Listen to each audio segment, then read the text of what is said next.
started writing the talk at 2, so he's really been very heroic and stepped in, because normally when I write a talk I start doing it quite a few days before, so it's quite something to have written a talk in the time that he's had to do it. So I'd like to really thank him for doing that.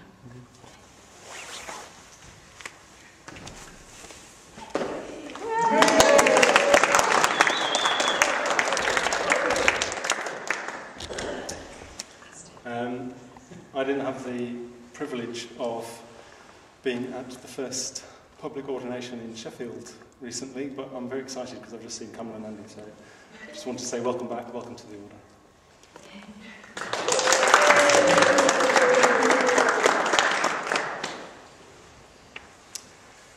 Okay, so we're getting on for halfway through our theme for this year.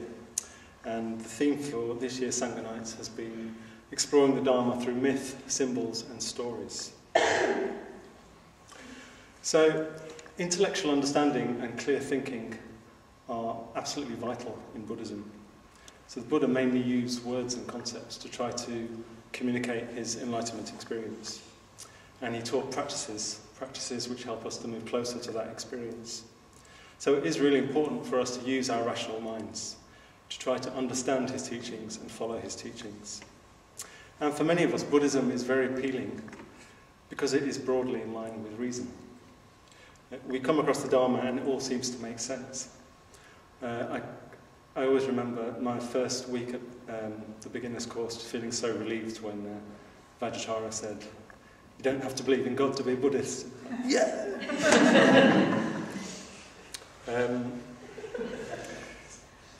So yeah, we feel able to practice because there are no big barriers, no big metaphysical barriers to climb over. We're not confronted with beliefs and practices that just grate against what we know of the world, our sort of natural sense of wisdom and ethics. I was brought up in the church. My dad was a Methodist minister, and when I was in my teenage years, just really remember the painful experience of being in church and really wanting to be part of a church, being part of that spiritual community, but having to say things and sing things, which I knew not to be true, but still, in order to be part of that group, I would say them and sing them. So what a painful experience that was. And this rational appeal is particularly true for Indian Buddhists, for Buddhists in the Charatna Buddhist community in India. Because these are people who have consciously turned their back on superstitious practices, on magical practices. So after Dr. Ambedkar led the conversion of his people to Buddhism, what happened was people went back to their homes, to their villages, and they completely cleared out their old Hindu shrines. They just removed all the paraphernalia, any sign of Hindu practice, and then they made simple shrines with a Buddha, a picture of Dr. Ambedkar, flowers, incense. And they experienced this as a liberation, because these superstitious practices, these magical practices, were part of a system that had kept them in bondage for centuries. So Dr. Ambedkar stated that one thing, in a paper called The Buddha and the Future of His Religion, he stated that one thing that distinguishes Buddhism from other religions is that it's broadly in line with science and reason. So he really wanted to emphasise that point. And he also said that the Buddha most definitely started life as a human being. He was definitely not a god. He was definitely not the son of God. He was definitely not a prophet. He was a human being. So I was recently in India and spent a lot of time with a good friend of mine. And so he's sort of on the edges of Charatna. So he's become a Mitra. And he was part of the Sheffield pilgrimage 2 years ago. So he's been around a lot of Westerners doing ritual and devotional practices in India. And he's sort of intrigued because he really looks up to the people, he really trusts the people that are doing it. Yet there's part of him that really reacts to it. And he was talking about it recently, that for him to see someone bow before a Buddha, to wave incense, even to chant a mantra, just reminds them of Hinduism, because that's what Hindus do. That was really useful for me to hear that, how important it is that decisive turning away from old practices was for people in India. But having said that, our rational minds only take us so far. So as rational as we think we are clearly driven by other forces much of the time. So a lot of us spend a lot of our time buying things in order to give us lasting security, even to give us happiness. We commit ourselves to a partner and expect that they will make us happy for the rest of our lives. So these are actually not rational actions. They're not the actions of rational creatures. Our deepest motivations are often unconscious and emotional. We have heights and depths that we are unaware of. And the beauties of the universe, the mysteries of the universe cannot be defined or captured by the rational mind. So, as well as appealing to reason, the Buddhist tradition, as it's developed over the centuries, has also developed a way of speaking to us through myth, through story, through poetry and metaphor, through symbol and ritual. So this is a way of communicating to us in what Sangha calls the language of the depths. And I don't know about you, but sometimes our conscious, rational mind protests against this. It disapproves of what we're doing. I've been experiencing this recently, particularly. For whatever reason, when I've been doing puja, there's just been this really strong voice which has just been saying, this is a load of rubbish. Why are you doing this? Why are they doing that? Really sort of kicking. But actually I think this inner protest is quite a good sign. It's because it's a sign that we're opening up to something new. So at such times, we have to remember that actually we don't know everything. We can't know everything. We're not in control. And we have to remember that we are more than our conscious, rational minds. We have to remember that sometimes we just have to open up to what is deeper in us and deeper in the universe. So within this overall theme of myth, symbol and story, we've been working through what's called the system of spiritual development.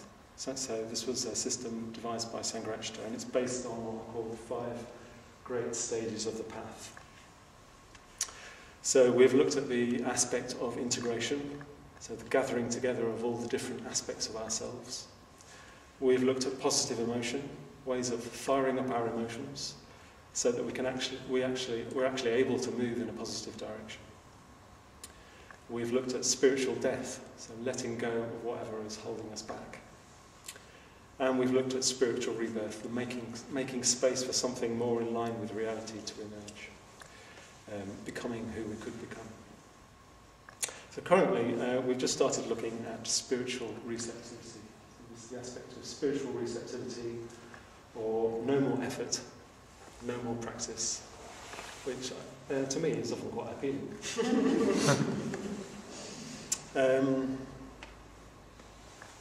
So last week, Jyoti talked about opening up to reality, and she introduced what are called the 5 niyamas. The 5th of which is called the Dharma niyama. So the Dharma niyama is the aspect of conditionality that gives rise to enlightenment. It's all the processes and conditions that give rise to spiritual growth, to enlightenment, to the arising of a Buddha. And this is the reality which we're opening up to and allowing ourselves to be influenced by. So this week I'll be talking about spiritual receptivity again, but from a different angle. And I'm going to call it hearing the call from our own depths. So hearing the call from our depths. So the word that's often translated as faith in Buddhism is Shraddha, which I haven't written up.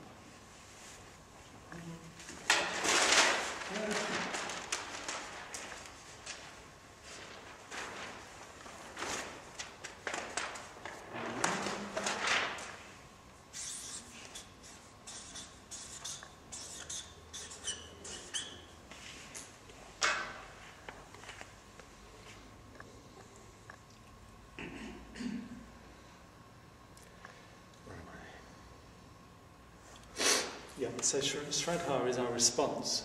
It's our response with the whole of our being to what is true, to what is beautiful, to what is meaningful.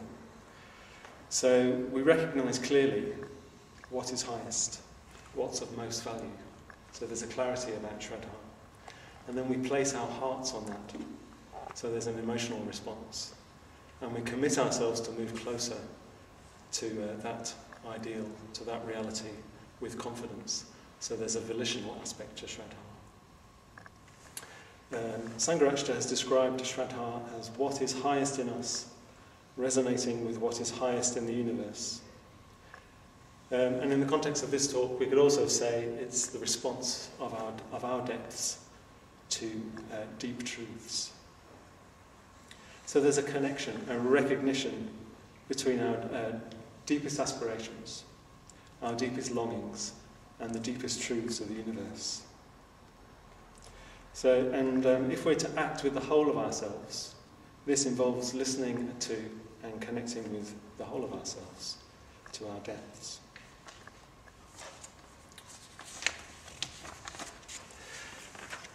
So, Sangha wrote a poem which is called Goldfish, which is a nice image for this.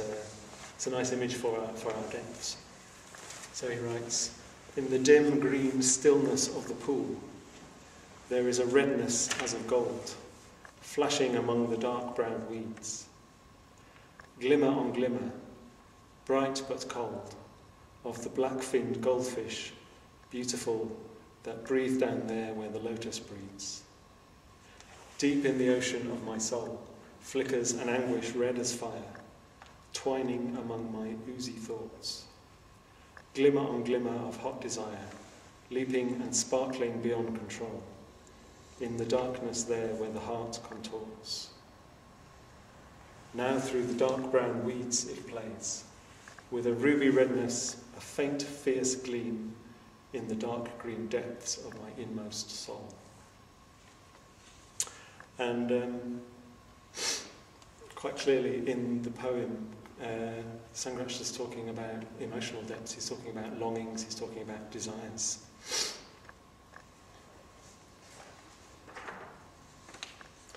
So Sangha has also said that the central problem of the spiritual life is to find emotional equivalents to our intellectual understandings.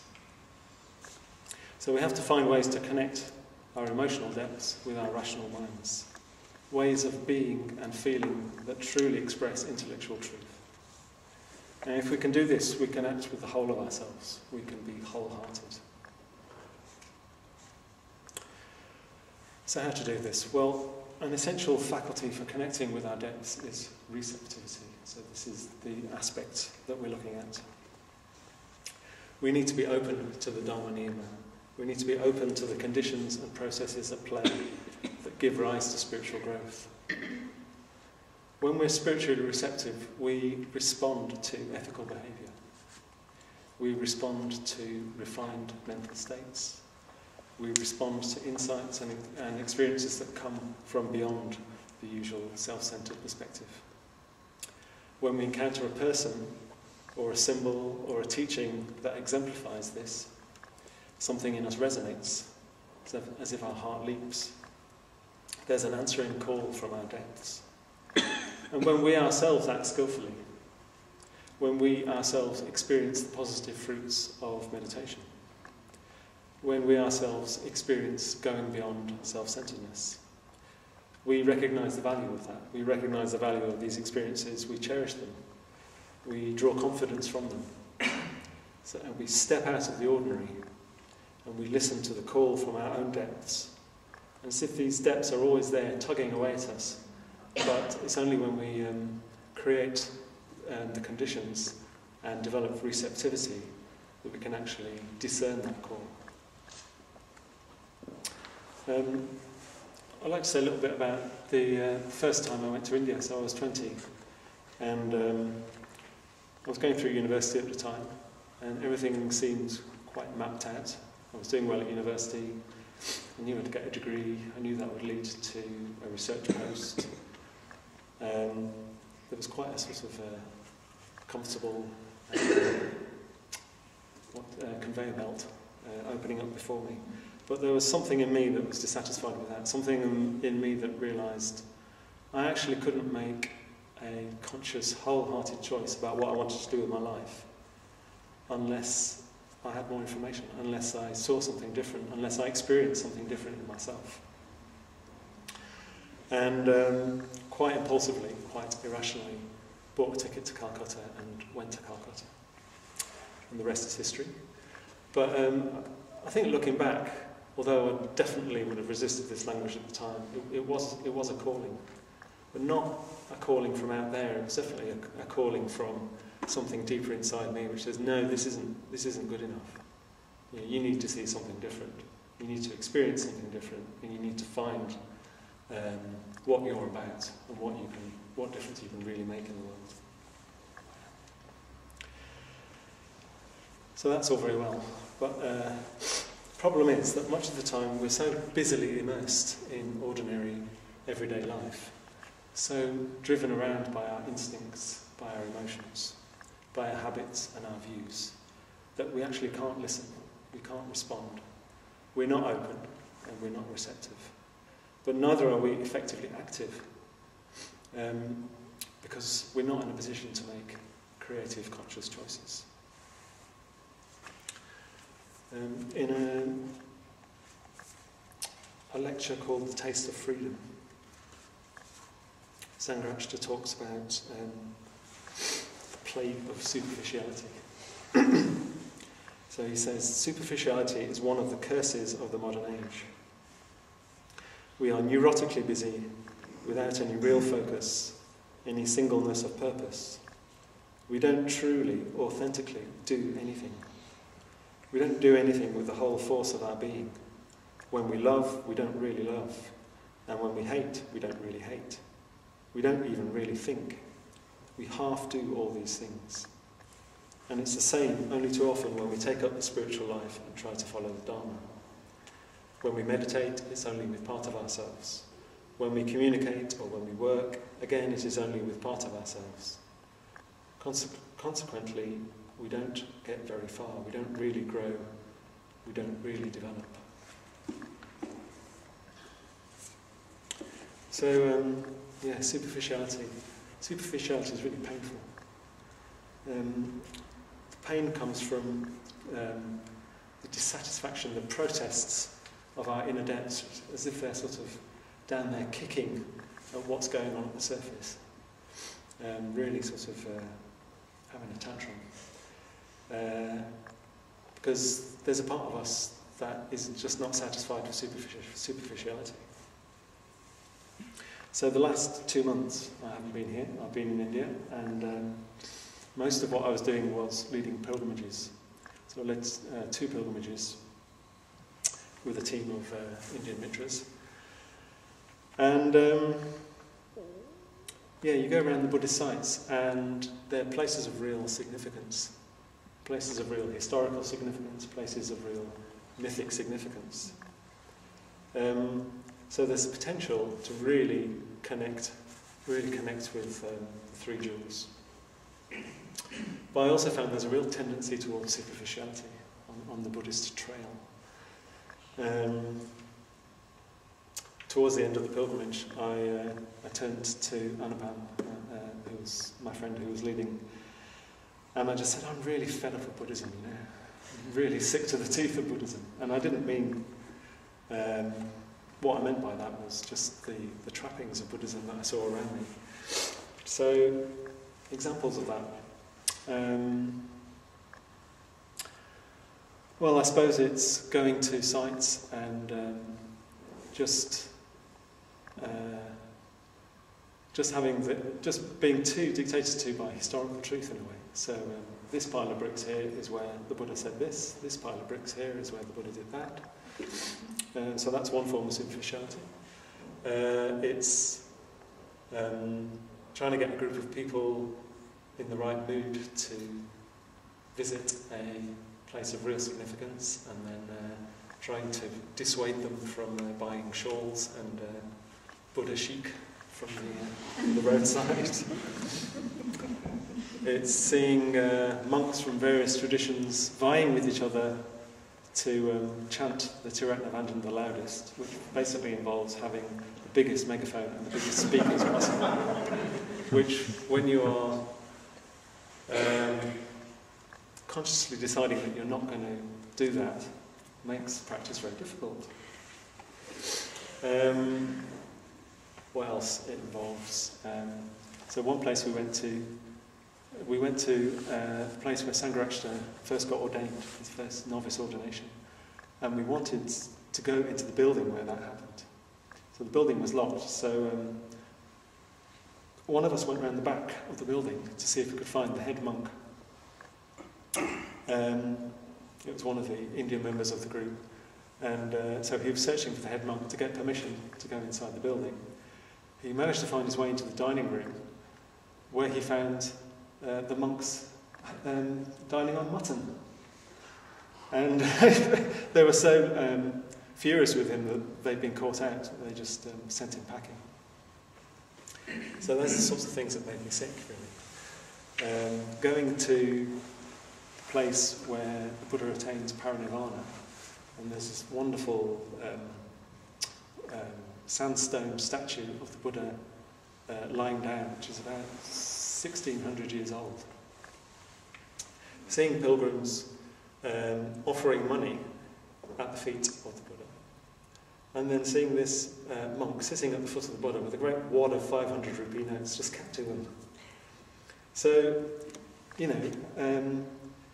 on the pilgrimage experience, yes, there were moments of great connection and great inspiration, but real moments of disillusion as well. And what is this that we're doing? So yeah, superficiality can be really painful. It can be painful when we see it around us in others, and probably most painful when we realise that we're doing it ourselves. So how to develop receptivity, how to develop this faculty for listening to our depths. And receptivity is definitely a faculty. It is definitely something that can be developed. So it can be developed in spiritual friendship, by spending time with those who exemplify our deepest aspirations, and really listening to them. I had this really humiliating experience the first time I went to see Sangha Night, and we were having this conversation, and I just realised that what I kept doing was wanting to say what I wanted to say. I'd had this pre-prepared list of things that I wanted to cover, and I just realised halfway through that I'm with Sangha Night and I'm not actually listening to what he's saying. But it's also about just allowing others on the path into our lives, really opening up, really communicating, taking our friends in, learning about them, learning about their lives, learning from their experiences, and appreciating their qualities. We can develop receptivity by spending time in beautiful surroundings, and when we do go out into nature or spend time in an art gallery, whatever it is, really taking the time, really allowing yourself to be touched by the beauty of your surroundings. I've had times when I've decided that it would be good for me to go into nature, and I've just been walking around not noticing anything, and that can be more painful than just staying at home. So yeah, letting beauty, letting nature speak to you. And we often associate receptivity with time alone in quiet. But actually, some of the best conditions for receptivity are in the collective, in the Sangha. Possibly receptivity is most likely to happen in collective situations when we're committed wholeheartedly with others to serving something that is beyond us. An atmosphere can emerge between us, among us, which is more than the sum of the parts. It's a quality of feeling that just takes us out, transports us from the dead, flat dullness of ordinary, conventional society. An example of this, an example of collective practice which can develop receptivity, is puja. even though I've been finding it difficult recently. I'm still sticking at it. So we can, as Vidanya's talked about, he gave a talk about this time last year, and also at Lockbrook last year, called Inviting the Enlightened Mind. So we can think of doing puja as inviting the enlightened mind. So it's as if we're inviting a guest into our house, and making the house ready, making it beautiful, preparing the house, and dropping everything at a hat to welcome the guest. So in the sevenfold puja at the beginning, we make offerings. So we can think of that as a guest has been invited to our house, and to signal our receptivity, to signal that we value that guest, we make offerings. Also in the sevenfold puja, we request a teaching. Again, we really signal that we are receptive to what this guest may have to teach us. And at the end of the puja, in the transference of merit and self-surrender, we give up self-centeredness. So it's as if we're giving up all the things that we cling to, which get in the way of us actually being receptive. And then right at the end of the puja, we chant Shanti 3 times. So Shanti means peace. And right at the end of the puja, when we've chanted those words, it's as if a space really opens up, where we have a chance of listening, of discerning that inner voice. And we can do puja as if we were praying. As if we were saying, well, I don't have these qualities, and I would really love to have them. So it's not that we literally believe that there is a Buddha out there who will give us what we want when we ask for it. By praying, we're expressing our openness, we're expressing receptivity. It's as if we feel that we need to ask, so we ask. I relate this to when I first asked for ordination. So I'd been practicing as a mitra for a year and a half, 2 years, and making progress, I think. And I just reached a point where I just acknowledged that in order to make further significant progress, that I had to ask for help. I had to ask for guidance from other people. I had to signal to them that I was open, receptive to further growth. Sangha Night advises that if we feel like praying, whether it's in puja or just in a difficult time or walking down the street, if we feel like praying, we should just pray. And we should sort out the metaphysics of it later. We should sort out the theology later. It's much better to express that genuine feeling of wanting to learn, wanting to grow, needing help. It's much better to express that than to dismiss it just because our rational mind protests and kicks against it.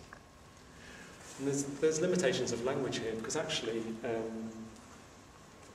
what we're opening up to, enlightenment, the enlightened mind, doesn't operate in the subject-object duality. So it's as much untrue to say, to think of a reality out there who responds to our requests, as it is to think about something inside us which responds to something out there. So at times it's better just to let those concerns go, and if you just feel like praying, just pray. Now there's a meditation practice, or rather a non-practice, which is specifically designed for developing receptivity, and that's just sitting. So just sitting can be a practice in itself, or it can be a practice that we do before or after meditation, or before or after puja, or it can be just something that we do in our everyday lives. But essentially just sitting is allowing a space to open up, and it's suspending any conscious effort. So in the mindfulness of breathing and the metta bhavana, there are particular things that we're doing. We are actually consciously making an effort. But at the end of the meditation, we can suspend that effort, just allow a space to open up. let go of expectations and simply watch what is happening at the time. And we don't judge what is happening, we don't seek to control what is happening by holding on to it or pushing it away. We're simply holding ourselves open to higher influences, deeper influences in the universe and in us, like a flower holds itself open to the sun. I repeatedly, my person who ordained me is Maitridasa, and I've repeatedly asked him to explain what I should be doing in just sitting, or just describe what it is, and he just basically he repeats what Sangha Night said to him about just sitting, which is, well, it's just sitting. So that's what we do. We just sit. And it doesn't really matter that we don't know what it is that we're holding ourselves open to. The flower doesn't know that it's holding itself open to the sun. If we knew already, then there'd be no need to be receptive at all. So we have, at times we have to put aside whatever it is that we've learned so far, whatever it is that we've become so far, and just be open. So when we do this, we give ourselves a chance of experiencing something new, something unexpected, maybe even unsettling, maybe even challenging or disturbing, maybe disturbing to us or those around us.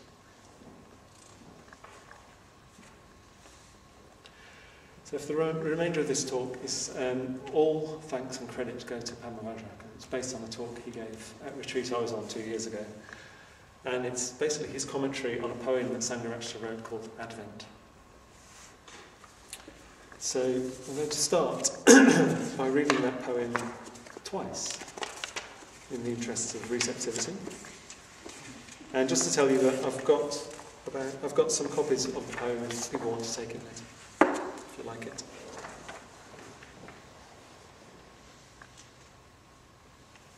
So you might want to listen to this poem with eyes closed, or you might not. I listened all day for the knock of the stranger, and I often looked out from the door. The table was scrubbed, the brass shining, and well swept the floor. The shadows grew longer and longer. In the grate, the fire flickered and died. It's too late, he never will come now, I said and sighed. I sat there musing and musing, the spinning wheel still at my side. The moonlight came in through the window, white like a bride. As the clock struck 12, I heard nothing, but felt he had come and stayed, waiting outside, and I listened, and I was afraid.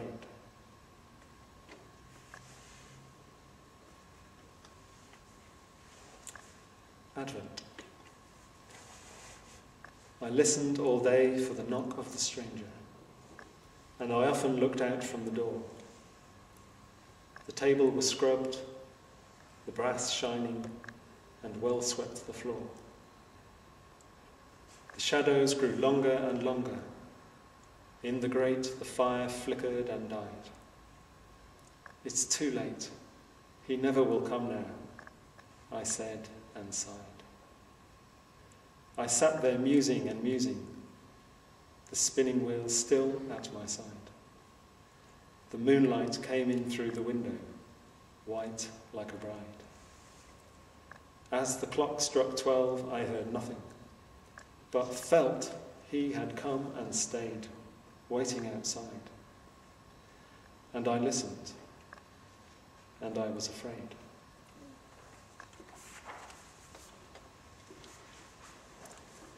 So it never occurred to me to think why that poem was called Advent, because probably like you, Advent, I just think of opening doors of Advent calendars and eating chocolates. So I looked up the meaning of Advent. So the meaning of the word Advent is an arrival or coming. especially one which is awaited. An arrival or coming, especially one which is awaited. So Sangha wrote this during his wanderings around India before he was ordained. So he'd left the army and he'd gone forth and he was wandering around India with a friend. And a lot of that time he spent in rural areas. So I think Pamvajra asked Sangha about this, and so the setting for this poem is a rural home in India. And apparently it describes a woman alone, waiting eagerly, having prepared the house, waiting eagerly for a guest to arrive. So there's a tradition in one form of Hinduism called Vaishnava Hinduism, which is the tradition of the Virahini. The Virahini is the one who is longing for the arrival of a lover, the arrival of one from whom she's been separated. It's the tradition of longing for union with the mysterious beloved. You'd never guess this was given by Pamvajra, would you? Yes, and the woman in the poem, she's totally ready. She's totally receptive. So lots of images to explore in that poem. So the table was scrubbed, the brass shining. So we work hard in the spiritual life. We practice hard sometimes. Sometimes we think we deserve rewards for our efforts. But after working hard and practicing, then we wait for the fruits. We wait for the progress which, according to the laws of karma, will surely arise. The inevitable progress. So we could see our ongoing practice as scrubbing our consciousness, like the woman scrubs the table or shining the brass. We're scrubbing our consciousness, or rather softening it, making it malleable, making it receptive, making it shine. So, and literally, we can do this literally. We can really take care of our shrines, clean our shrines. We can make our shrines beautiful. And this is a tradition in Buddhism right back to the time of the Buddha, after the Buddha's parinirvana. The place where he stayed in various places, which is called the Gandakuti, would be just made ready, made beautiful, would be swept, kept as it was when the Buddha was there, ready for him, ready for his presence. So, maybe if with our shrines at home or in the Buddhist Centre, we can, when we're cleaning shrines, we can consciously see it as a process of receptivity, of making the shrine, making this Buddhist Centre receptive to deeper truths, to higher truths. And in the poem, the woman is looking out from the door. I often looked out from the door. So we need to be as receptive as possible to everything and everyone. So yes, we do need to create the conditions, but then also we need to create the space in ourselves. So this space is often symbolised by the blue sky.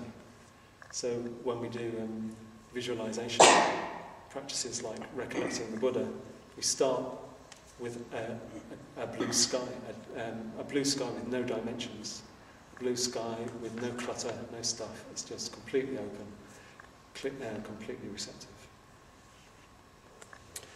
And having prepared ourselves, we just need to look with curiosity from the door of ourselves. It's as if we're looking out of the door of ourselves and listening. So the woman has, in the poem, has stopped working. She's just sitting in the space that in the clean space that she's created. And sometimes we also need to just sit and do nothing occasionally.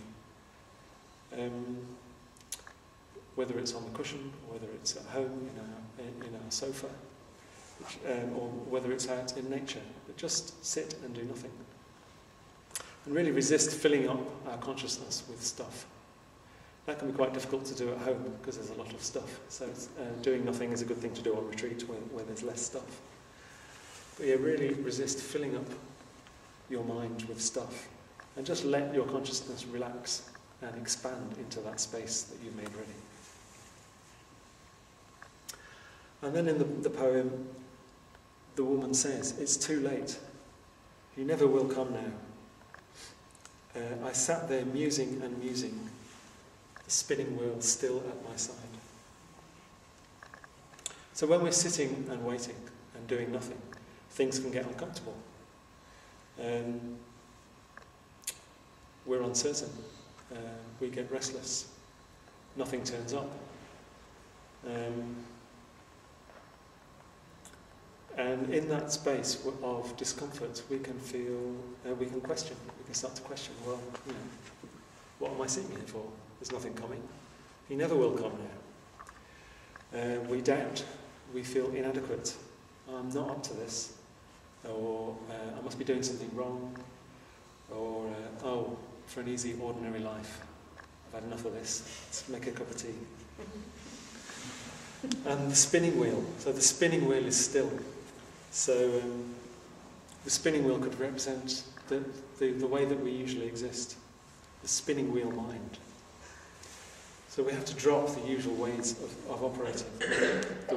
Defining, controlling, manipulating, just following our appetites. This is the spinning wheel mind. This is the mind that's represented by the wheel of life. And then the central image of the poem is the stranger. So the woman is listening all day for the knock of the stranger. So it's a stranger. She doesn't know who she's waiting for. It's a stranger.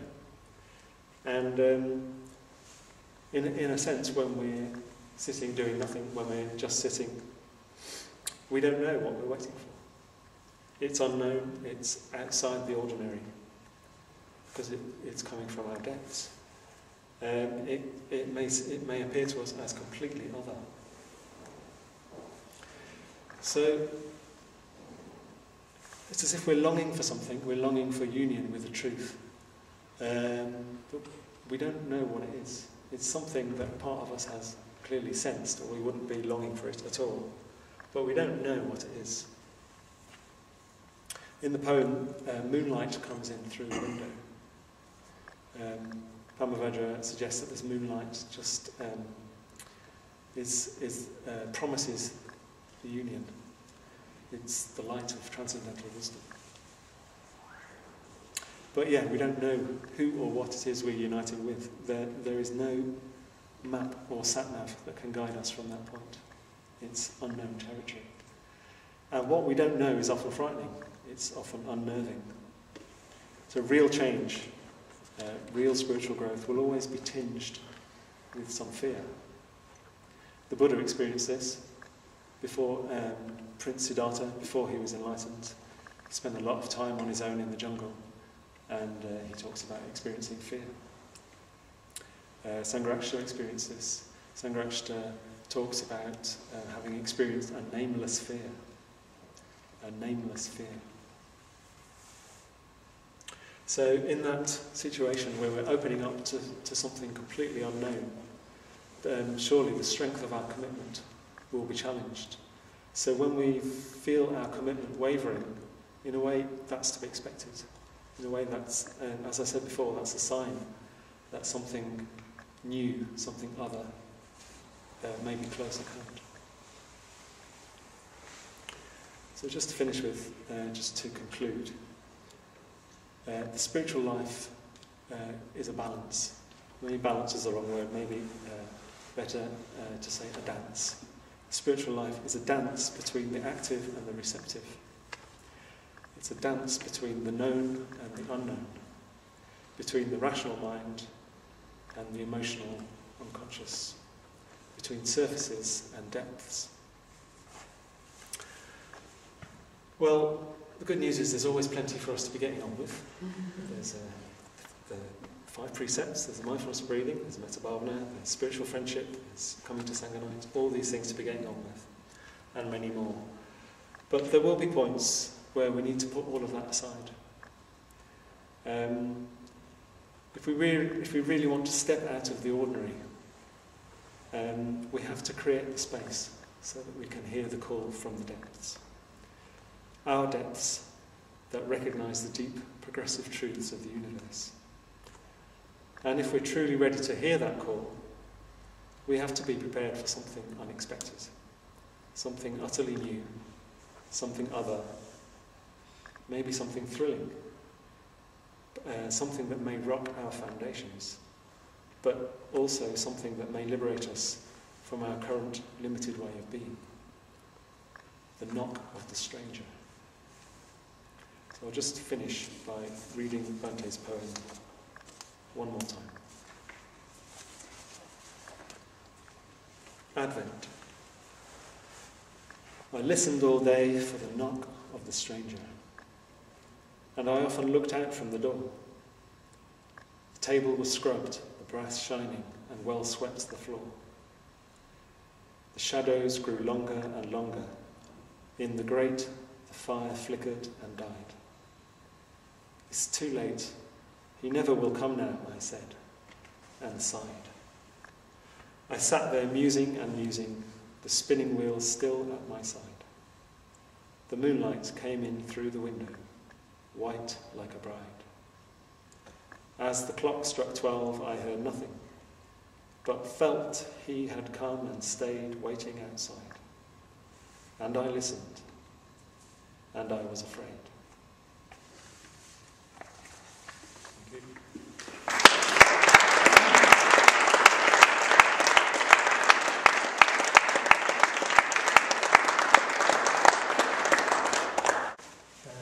I'd just like to thank Maitridasa again for giving such a brilliant talk at such short notice and showing his receptivity to Padmavajra, his teacher as well, and being able to evoke the notes from that talk. So another round of applause.